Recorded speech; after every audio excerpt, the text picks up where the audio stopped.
যাকে ভালোবাসবেন তাকেই বিয়ে করবেন জীবনে। যাকে আপনি ফিল করেন যে ইউ লাভ হিম, লাভ হার, তাকেই আপনি বিয়ে করবেন। তা না হলেই ঝামেলা। ভালোবাসাটা ফিল না করলে বিয়ে করা যাবে না। ঘটনা এখানে শেষও নেই, আসল ঘটনা সামনে। যদি তোমরা কেউ কাউকে প্রপোজ করো, তখন যদি ওই মেয়ের কিছু অংশ, তার চেহারা, তার শরীর, তার দেহ সব মিলে তাকে দেখে এমন কিছু দেখে নেওয়া যায় যেটা তোমাকে তাকে বিয়ে করার প্রতি উদ্বুদ্ধ করবে, সেজন্য এটা করে। এই হাদিস শুনে জাদা আবু দাউদ উনি অতিরিক্ত বর্ণনা করেন যে কলা জাবের বলল ফা খতাবতু জারিয়াতান, এরপর একটা মেয়েকে আমি প্রপোজ করলাম, ফা কুনতু আতাখাব্বা উলাহা, এরপর প্রপোজ করার পর থেকে আমি তার জন্য লুকিয়ে লুকিয়ে তার দেখতাম। আল্লাহ রাসূলের সাহাবী।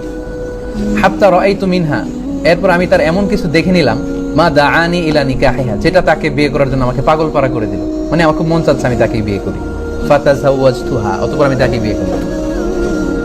তাহলে অনেক সময় এমন লাজুকতা কাজ করে অনেক ছেলের, মেয়ে আসছে তার দিকে তাকাইতেই পারতেছে না, সে এরকম হয়ে আসছে, লাল হয়ে গেছে, হতে পারে, এটা ভেরি সিম্পল। তখন আপনি লুকিয়ে তাকে দেখতে পারেন, মানে শালীন ওয়েতে আর কি। লেটস সে সে পাশে বসে খাচ্ছে, আপনি দেখলেন তাকে, সে কলেজে যাচ্ছে, একটু দেখে নিলেন।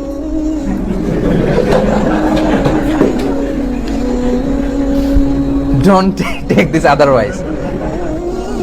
যদিও কথাটা শোনা যাচ্ছে কেমন যে কি কলেজে গেলে কি টিস করতে যাবো নাকি তাকে, না, টিজিং করার জন্য তো না।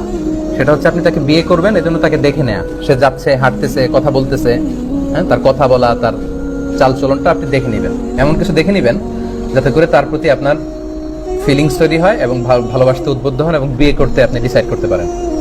এই পয়েন্টটা ক্লিয়ার না? দেখেন জাবের রাদিয়াল্লাহু তাআলা আনহু আল্লাহ রাসূল সাল্লাল্লাহু আলাইহি ওয়াসাল্লামের কত কাছের সাহাবী।